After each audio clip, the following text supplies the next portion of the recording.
gagal ini sebenarnya bukan gagal subjek sajalah. Ya, bukan gagal subjek. Bukan gagal subjek saja. Gagal menguruskan masa itu pun juga dikira gagal lah. Ya.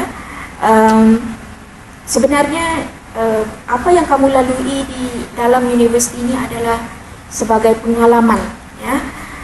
Kita bila masuk universiti bukan kita diuji dari segi akademik saja.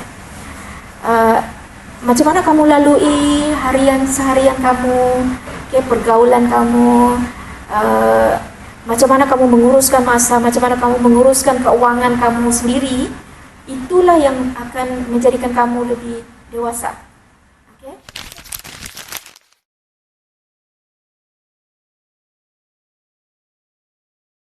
Halo semua, kembali lagi ke FKI Borak Bites Podcast, di mana idea dikongsi, pengalaman diceritakan, dan reality pelajar FKI dibongkarkan.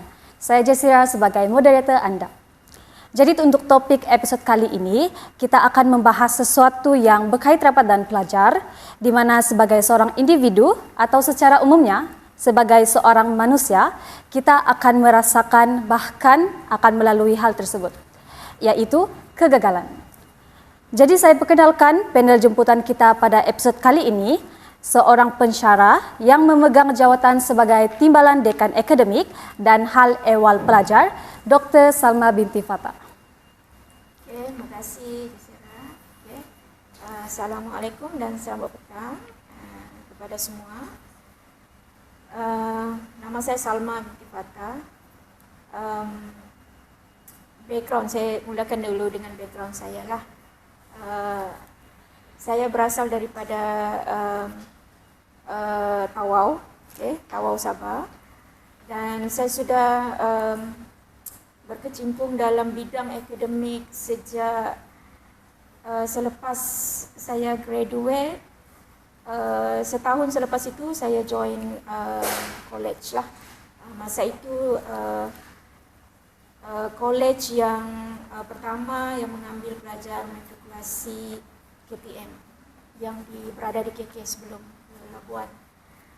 Selepas saya berkhidmat selama lebih kurang 4 tahun, saya sambung master di UKM. Selepas itu saya join UMS lah. Saya join UMS lebih kurang sudah dalam 20 tahun. 20 tahun. So, antara senior lah yang di UMS ni. So, bila sudah berkecimpung dengan bidang akademik ni, saya sudah melalui pengalaman-pengalaman berhadapan dengan pelajar. Termasuklah apa yang akan kita kongsikan dalam topik ini. Berkaitan dengan kegagalan, ya. Akademik background saya sebenarnya saya daripada sekolah biasa, sekolah tingkatan 4 dan tingkatan 5, sekolah biasa, sekolah harian biasa. Selepas itu saya masuk matrikulasi UKM kampus Sabah masa itu. Dan bila bergaul dengan pelajar-pelajar daripada seluruh Sabah yang background dia lagi jauh hebat daripada saya jadikan itu sebagai satu cabaran. Ya. Mungkin itulah juga yang akan saya share kepada pelajar-pelajar pengalaman itu. Ya. Bila kita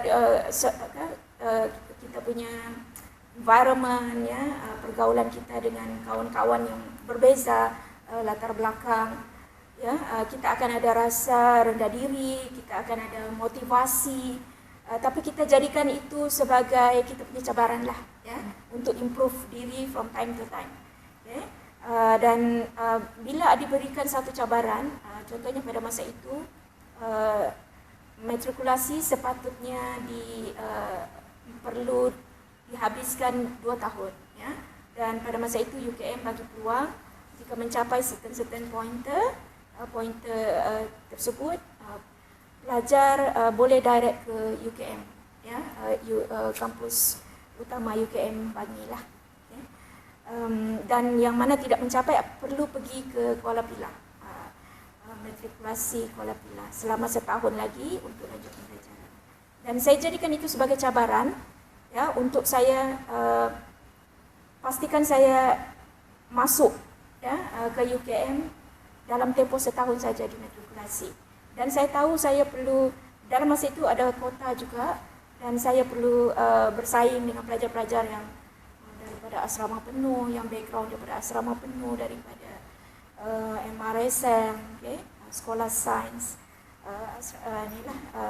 so yang itu pelajar-pelajar terpilih, ya. Dan saya hanya sekolah harian. Tapi semua itu kita jadikan sebagai cabaran untuk kita improve, ya, perbaiki diri kita dan pastikan target kita tercapai lah. So saya rasa itu saja untuk pengalaman saya secara keseluruhan.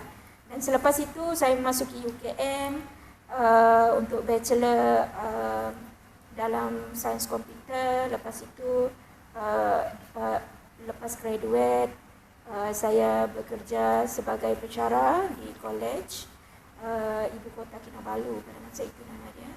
Dan selepas itu saya sambung master di UKM juga selama setahun setengah. Dan selepas sambung berkhidmat di college tersebut, dan college tersebut ada sedikit masalah kewangan dan tidak dapat diteruskan operasi. Dan dengan adanya pada masa itu UMS untuk sebagai pensyarah hanya perlukan master, dan saya dapat join sebagai pensyarah selepas itulah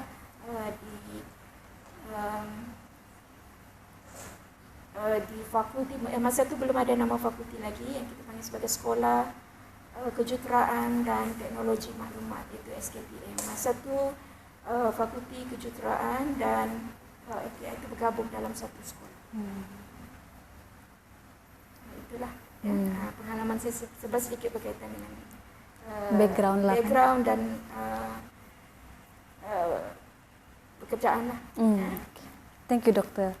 Jadi sebagai pembukaan lah untuk topik hari ini, gagal subjek bukan pengakhiran. Itu tajuk kita untuk episode kali ini. Saya mau tanya, kalau pernahkah dokter nampak sendiri ataupun mungkin diri sendiri melalui itu kegagalan dalam akademik? Ya, alhamdulillah saya tidak pernah berada di situasi itu, sebab saya takut untuk berada di situasi itu.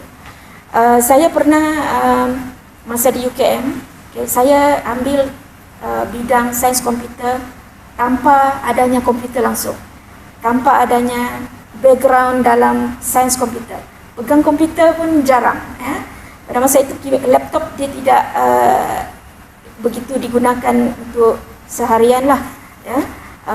Dia ada PC ataupun desktop sahaja, dan tidak semua pelajar yang mampu membeli PC pada masa tersebut. Tapi saya tidak jadikan itu sebagai saya punya cabaran lah, cabaran utama. Saya jadikan itu sebagai motivasi untuk saya kuasai bidang sains komputer. Dan pernah sekali lah saya bila kuis masa tu subjek computer architecture, ya, computer architecture juga adalah salah satu subjek yang saya ajar di sini. Dan pada masa itu saya rasa subjek itu agak susah, ya, dan perlukan pemahaman yang lebih, dan perlu skill tambahan lah. Dan bila berjumpa dengan kawan, ya, dia cakap okey, UiTM ada rujukan yang boleh membantu lah, UiTM Shah Alam, ya, UiTM Shah Alam boleh membantu untuk kita mungkin lebih faham subjek ini. So jarak antara UKM Bangi dengan UiTM Shah Alam itu tidak agak jauh jugalah, agak jauh. Dan saya tanamkan dalam diri saya mesti ke sana, ya, saya mesti ke sana. Ada rujukan di UKM, tapi rujukan itu saya rasa saya perlu tambah lagi, ya, saya perlu tambahan lagi. Kalau tidak, saya akan berada di dalam bila diberikan markah untuk kuis tu, markah bagi saya sangat rendah. Dan bila saya rasa saya teruskan sampai ke akhir semester, memang mungkin saya hanya akan dapat paling tinggi C- mungkin lah, ataupun lebih kepada D based on senior punya experience. So disebabkan itu saya cakap saya perlu target paling rendah A-, ya, paling rendah A-, dan bila kita ada satu target dalam kita punya dalam setiap semester, terutamanya sebab untuk target PNGK ataupun PNGS, kita perlu ada target grade bagi setiap kursus, ya. Barulah kita boleh kira berapa PNGK kita yang akan kita dapat pada semester tersebut. Contohnya subjek A saya perlu dapat A, ya. Subjek B yang ini mungkin saya tidak boleh kuasai terlalu tinggi, mungkin saya boleh letakkan paling tinggi pun A-, macam tu. So bila kita ada target, kita akan ada target untuk PNGS semester tersebut ataupun secara keseluruhannya PNGK lah. Dan untuk capai target grade untuk subjek tersebut, bila kita target A, kita punya effort kena setanding dengan kita target tersebut lah, ya. Contohnya saya target A, effort mesti A juga. Kita tidak boleh target tapi usaha kita tidak mencapai target tersebut. So dalam diri kita sendiri pun kita kena setkan, saya lemah di bahagian ini, ya, berbanding kawan-kawan yang lain. So bila kelemahan itu kita sudah identify, okey, saya perlu apa solution saya untuk improve, ya. Kita kena cari solution yang ikut kita punya capability lah, ya. Kita punya apa kemampuan kita. So pada masa itu, okey, saya mesti ke perpustakaan itu cari maklumat ini, dan saya dalam masa 1 hari saya cuba catat, oh yang ini saya tidak faham, saya mesti dapatkan pada masa tersebut sebelum saya balik ke UKM Bangi, ya. Sebab saya hanya ada satu peluang saja untuk ke sana, ya.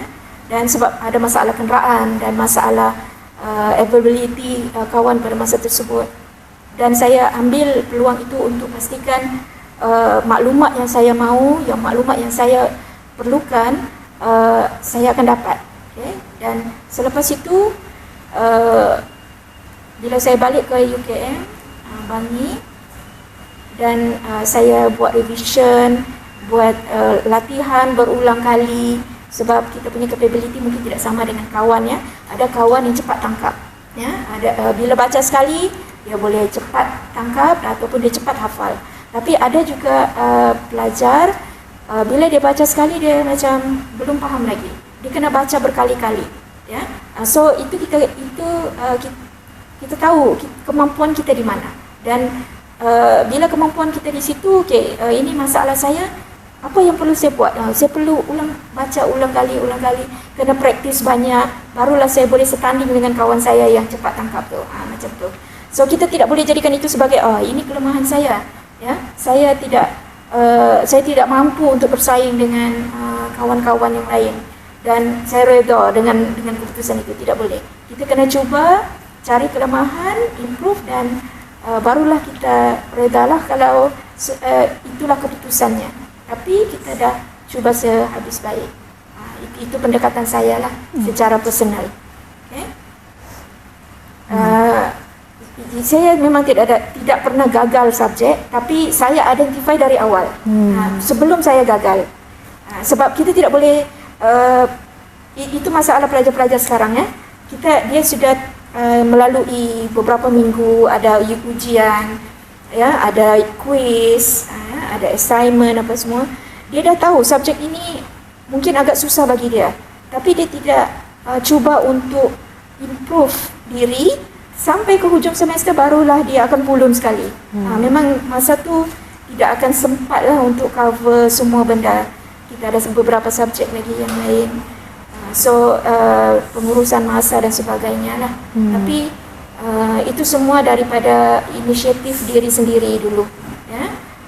Apa yang boleh kita, sebab kita tahu siapa diri kita, tahap mana kita punya kemampuan, dan selepas itu barulah kita ambil tindakan-tindakan seterusnya, ya, sebelum kita gagal. Faham. Okay, dokter. Jadi sebelum kita masuk lagi dengan lebih dalam lah dalam topik hari ini, Bolehkah dokter share dulu? Contohlah kalau ada student UMS, khususnya untuk kita punya fakulti nih FKI. Kalau ada yang gagal begitu kan.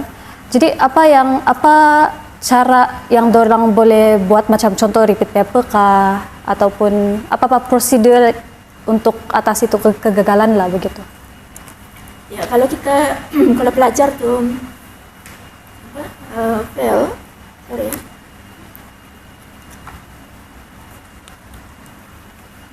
Perlu mengulang lah. Itu semua tahu kan. Bila gagal, dia perlu repeat dan dia punya consequences dia, PNGS dia ataupun pointer dia pada masa tersebut memang akan rendah. Itu semua sepatutnya pelajar tahu. Bila dia gagal, dia akan tarik semua result. Maksudnya pointer dia akan jadi rendah walaupun subjek lain dia grade agak tinggi lah. So bila fail, pelajar itu perlu mengulang. Apa yang saya nasihatkan sebelum mengulang, perlu berbincang dengan mentor. Sebab di dalam fakulti kita, apa yang kita tekankan bukan saja kepada pelajar ya, kita tekankan juga kepada pensyarah untuk pastikan ada sesi mentor-mentee ya di awal semester ya. Bila di awal semester tu result sudah keluar kan ya, result sudah keluar dan pelajar akan mula mendaftar kursus pada semester tersebut. Dan sebab tu kita galakkan pada minggu yang pertama hingga minggu yang ketiga ada sesi mentor-mentee yang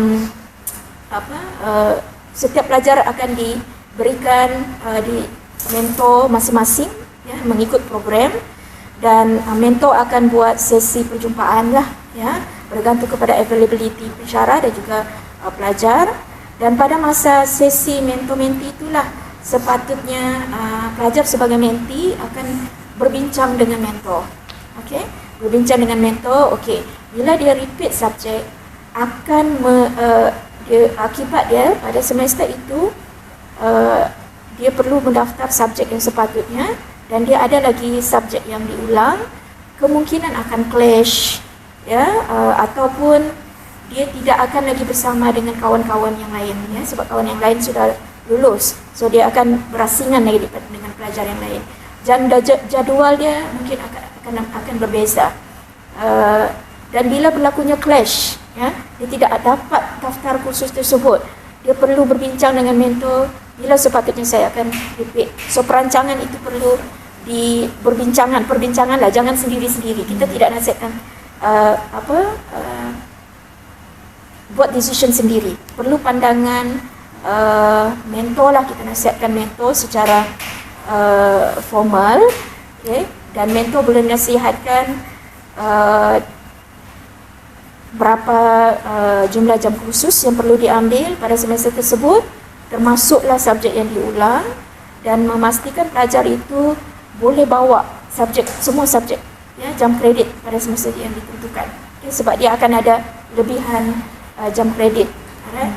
So itu semua perlu ada perancangan awal, okay, supaya pelajar itu bukan sahaja mengulang ya, tapi dia boleh juga dia perlu pastikan dia tidak akan gagal semula. Tidak akan gagal semula, dan perlu dapatkan grade yang jauh lebih tinggi supaya PNGK dia akan naik ya, pointer dia akan improve. Kalau tidak terlalu tinggi pun at least ada pergerakan sedikit berbanding semester sebelum yang dia fail tu lah. Okay, so bila itu dia akan mengulang, dan sepatutnya dia akan perbaiki keputusan dia lah. Ya? Itu yang kaedah yang sepatutnya pelajar follow. Prosedur lah kan. Ya, prosedur dia. Okay, dokter, kita actually selalu nyalakan. Kita pernah dengar satu tren nih, di mana pelajar bilang, okay, coba dulu semester ini. Kalau semester ini tidak dapat, baru kita quit, begitu. Dokter, pada pendapat dokter lah, adakah dokter sokong student buat macam itu? Personally saya tidak sokong lah. Ya, personally saya tidak sokong. Sebab sepatutnya lah dia perlu buat kajian, bukan kajian secara buat kajian penyelidikan macam tu ya. Dia buat term dia mungkin exploration ya. Exploration untuk pastikan dia ubah dia punya inilah ya, Mindset. Ubah mindset. Ya, ubah mindset. Ya, ubah mindset dulu. So bila dia buat pemikiran, bila dia ada pemikiran begitu, mindset begitu, kita boleh nampak kami bila dia ambil subjek tersebut, bila ambil subjek tersebut, kami pensyarah pun boleh perasan tu, ya, dia tidak ada kesungguhan di situ, ya, tidak ada kesungguhan. Sebab bila kita belajar ni, kita perlu ada komitmen, ya. Bila kita ada komitmen dan akan datang kesungguhan. Bila kita hanya perlu trial and error, ya, kita tidak ada fokus, sama ada pointer ataupun kita punya hala tuju lah, ya, hala tuju kamu dalam bidang akademik ataupun komitmen kamu sebagai pelajar di sini, sebagai pelajar UMS. So apa yang saya nasihatkan untuk ubah perception tu, untuk lebih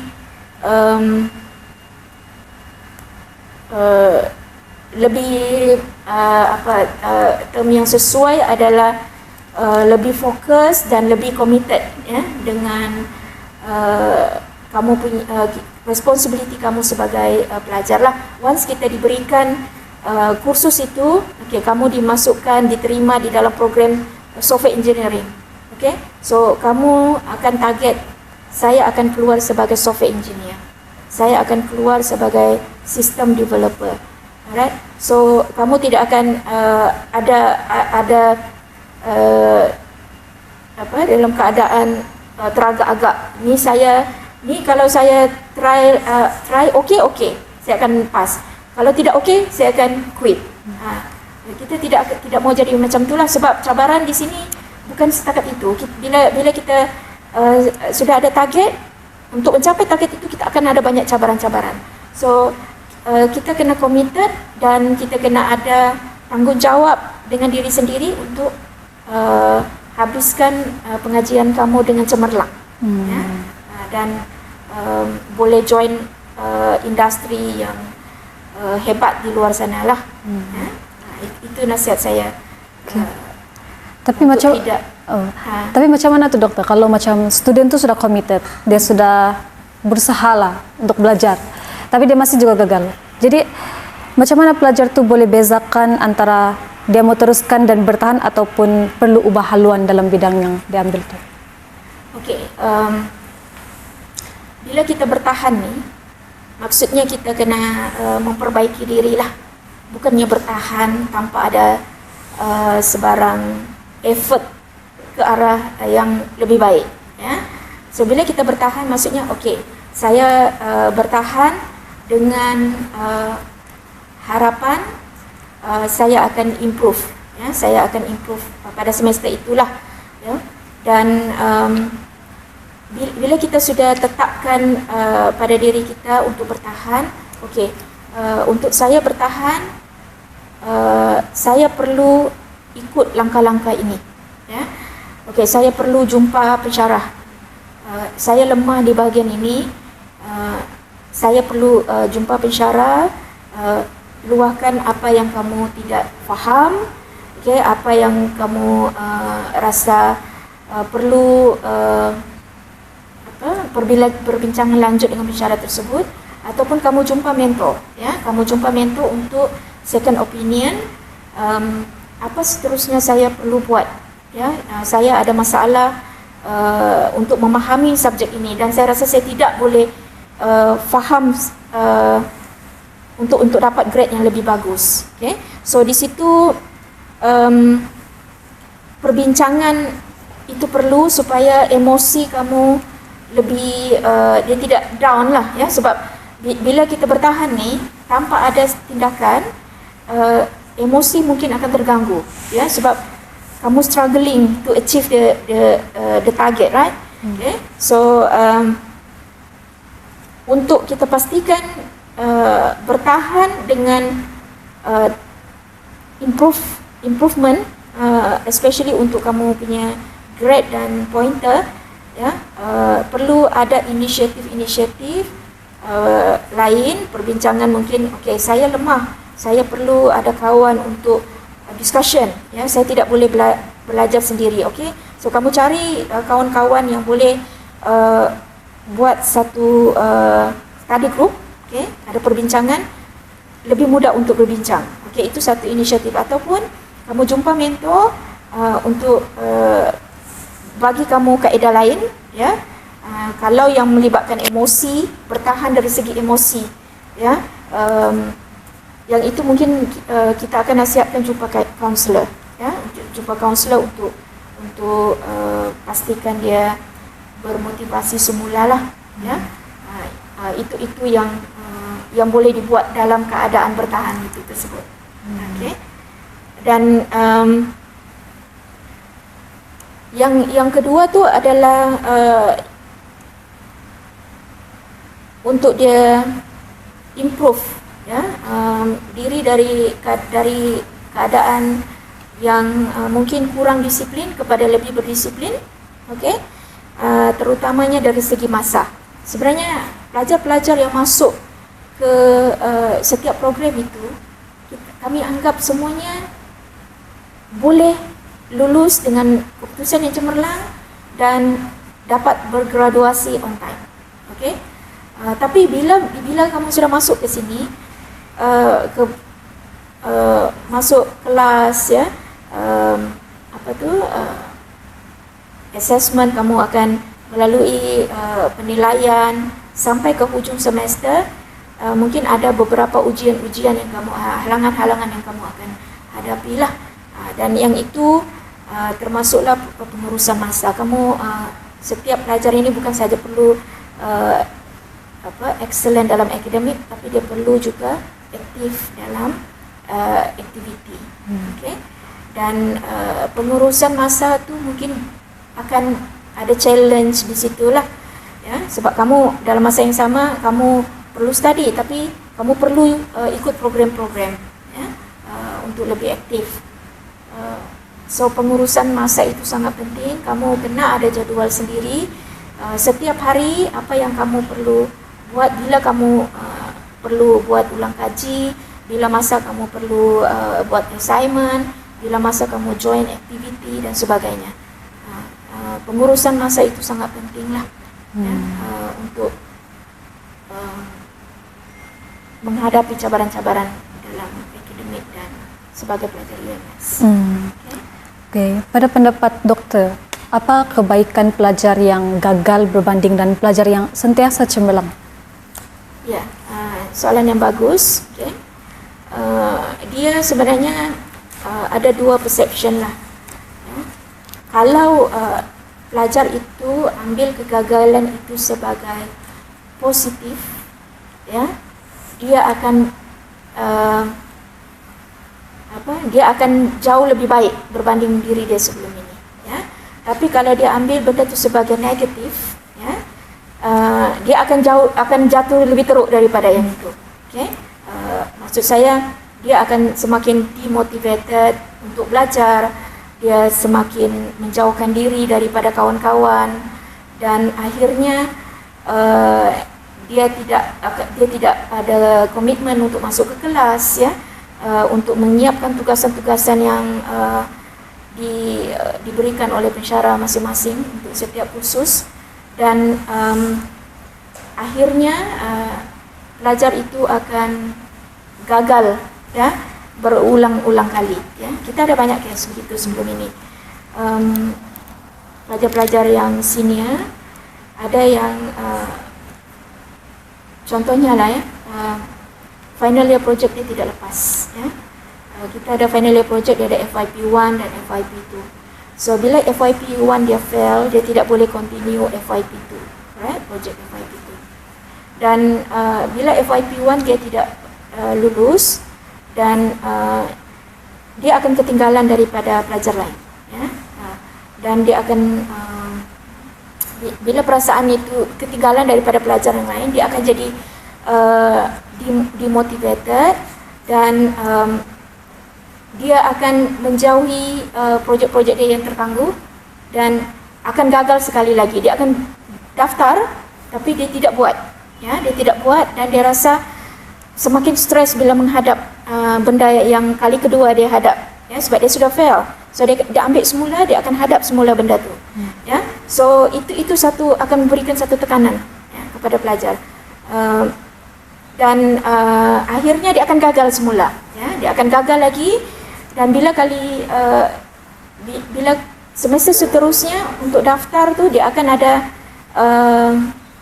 masalah untuk pendaftaran lah, ya, dan biasanya pelajar ini dia akan dia akan tangguhkan lagi sebab masalah itu bukan sahaja dari segi dia tidak boleh fokus ni dan dia akan ada masalah keuangan. Ini especially pelajar yang bukan daripada yang berkemampuan, okay?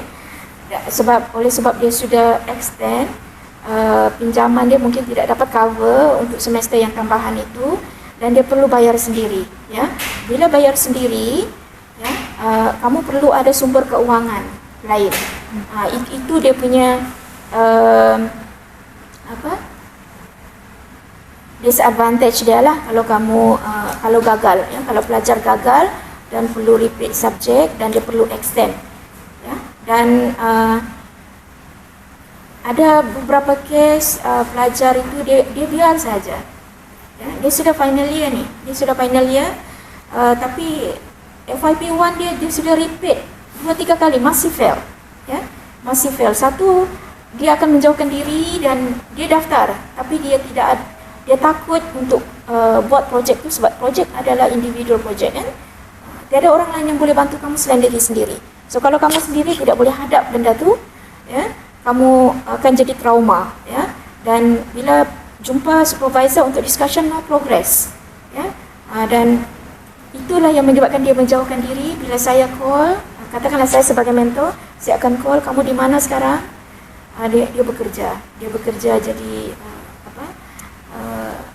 untuk yang GrabFood, ya, untuk penghantaran, sebab untuk tampung keperluan dia, untuk yuran, dan akhirnya dia tidak juga boleh fokus. Last dia cakap, saya rasa saya tidak dapat teruskan pengajian.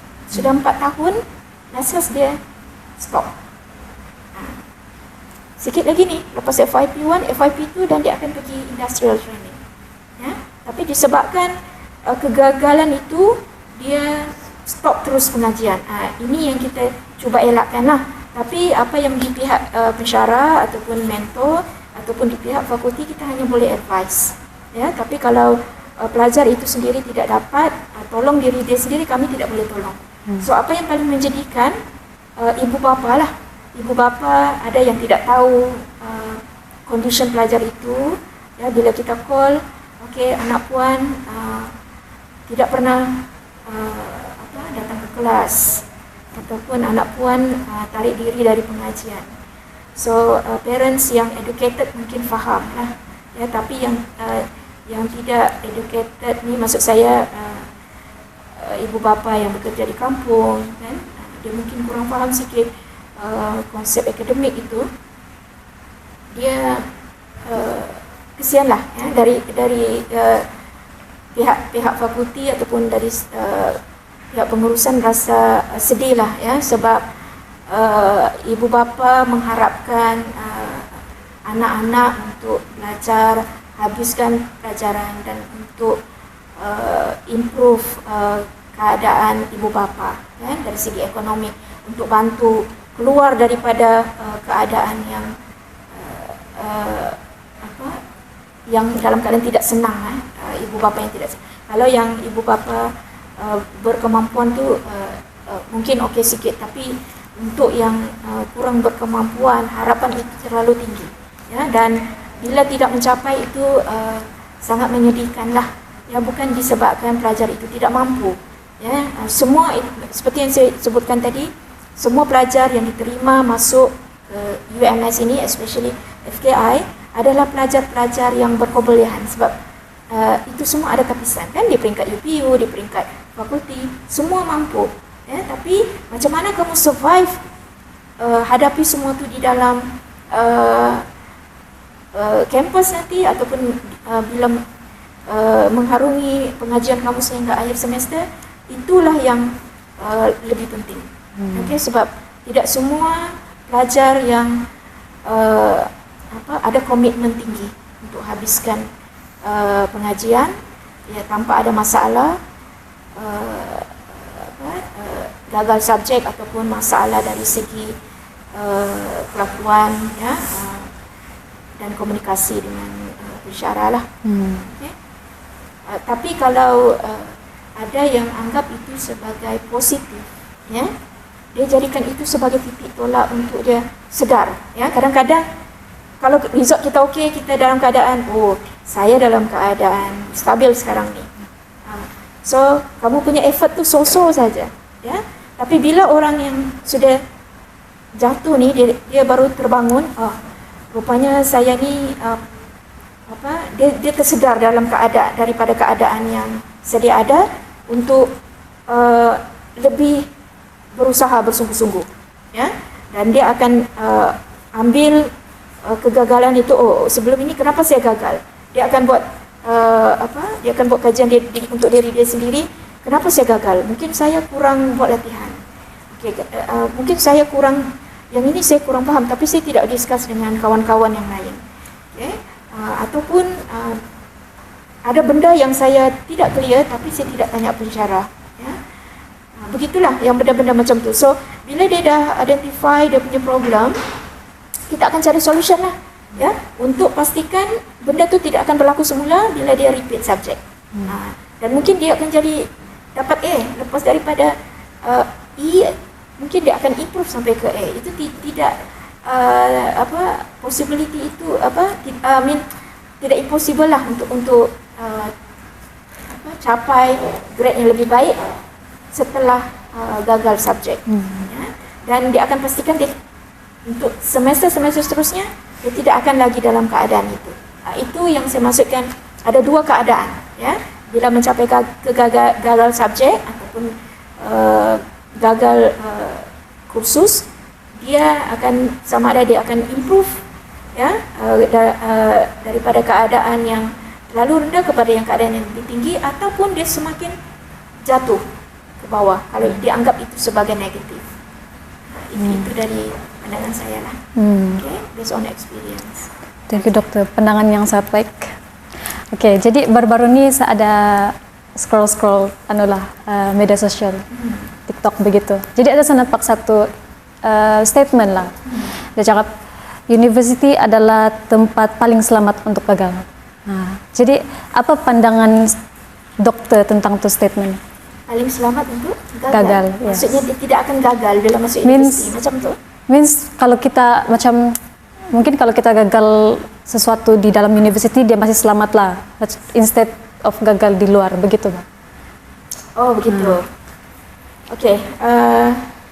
Gagal ni sebenarnya bukan gagal subjek sajalah. Ya, bukan gagal subjek. Bukan gagal subjek saja. Gagal menguruskan masa itu pun juga dikira gagal lah. Ya.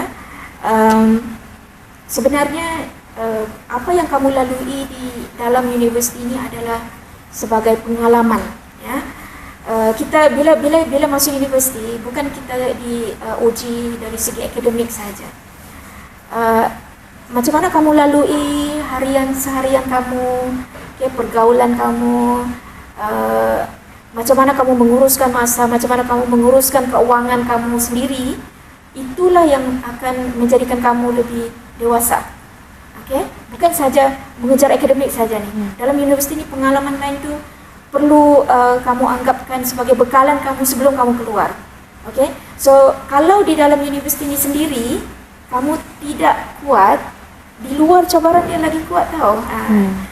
Terutamanya macam pelajar latihan industri, ya. Bila first time dia keluar daripada UMS, dia berhadapan dengan company, real situation, real environment, berhadapan dengan kerja, berhadapan dengan staff. Environment dia berbeza, sebelum ini kawan-kawan, selepas itu dengan staff-staff orang dewasa, dengan expectation top management di company. So itu semua akan menjadikan bila kamu ada pengalaman di dalam universiti, kamu anggap cabaran-cabaran itu, ya, kegagalan-kegagalan itu, kalau kamu dapat harungi di universiti, insya Allah kamu boleh survive di luar. Ya, kalau kamu di dalam sini pun kamu lemah lah, ya, masa pun kamu tidak boleh manage, ya, komunikasi kamu dengan pensyarah kamu tidak boleh kontrol, pergaulan kamu dengan kawan-kawan kamu tidak boleh perbaiki. So di luar sana akan menjadi cabaran dia akan lebih teruk lagi. So mungkin susah untuk kamu survive. Alright, so itu pandangan saya lah, ya, untuk gagal di dalam universiti ini. Sebenarnya macam mana kamu atasi kegagalan itu bukan sahaja akademik, ya, tapi yang lain-lain itu adalah sebagai kamu punya bekalan untuk kamu hadapi dunia luar selepas habis belajar. Paham. Oke, jadi kita sebenarnya hampir sudah berada di hujung rancangan. Tapi sebelum itu kita mau kembali lagi semula ke pandangan dokter, oke? Jadi dokter rasalah jika kegagalan adalah sebahagian daripada proses pembelajaran, bagaimana pelajar boleh mengubah mindset mereka untuk melihatnya sebagai satu peluang dan bukannya pengakhiran? Dan juga boleh dokter berikan nasihat kepada pelajar yang sedang mengalami kegagalan ataupun pelajar yang sedang berusaha atasi kegagalan tersebut? Oke, seperti saya beritahu tadi kan, kegagalan ini sama ada kamu set mindset kamu adalah anggap dia sebagai positif faktor untuk jadi lebih positif, ataupun kamu anggap kegagalan itu sebagai negatif, tindakan kamu akan berbeza. Ya, so bila kita anggap dia positif, kamu akan lebih berusaha untuk improve dan kamu akan jauh lebih cemerlang daripada yang sebelum ini. Tapi kalau kamu anggap itu adalah negatif, ya, itu akan menarik kamu lebih jauh daripada sasaran sebagai pelajar lah, akan jauh lebih teruk. Okay, so apa yang saya boleh share, kamu boleh semak semula punca kegagalan, ya, itu saya dah share tadi juga. Cari apa masalah kegagalan tersebut secara spesifik, secara spesifik. Contohnya saya gagal maths of computing. Kenapa saya gagal? Kenapa kawan saya lulus? Kalau ikut saya punya background, academic background saya sama. Kenapa dia lebih baik? Kenapa saya kurang?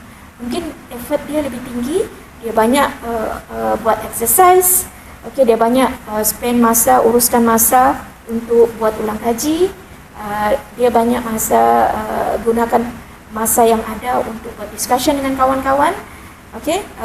So itu semua adalah kita cari punca kenapa kita gagal dan kita cari jalan penyelesaian untuk improve.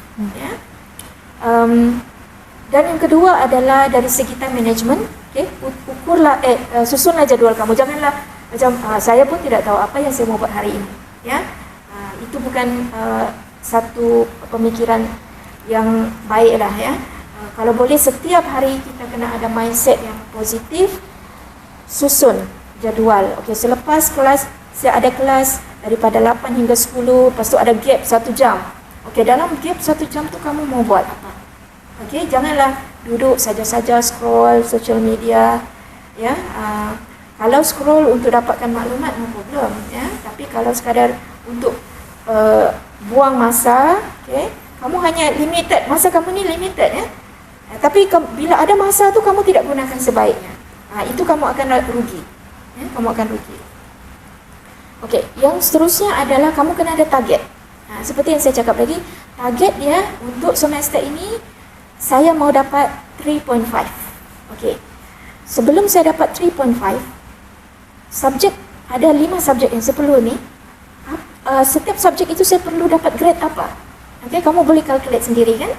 Macam subjek 1 saya perlu dapat A. Subjek 2 mungkin paling rendah saya dapat A-. Subjek yang ketiga kalau saya dapat B+, adakah saya masih dapat 3.5? Macam tu.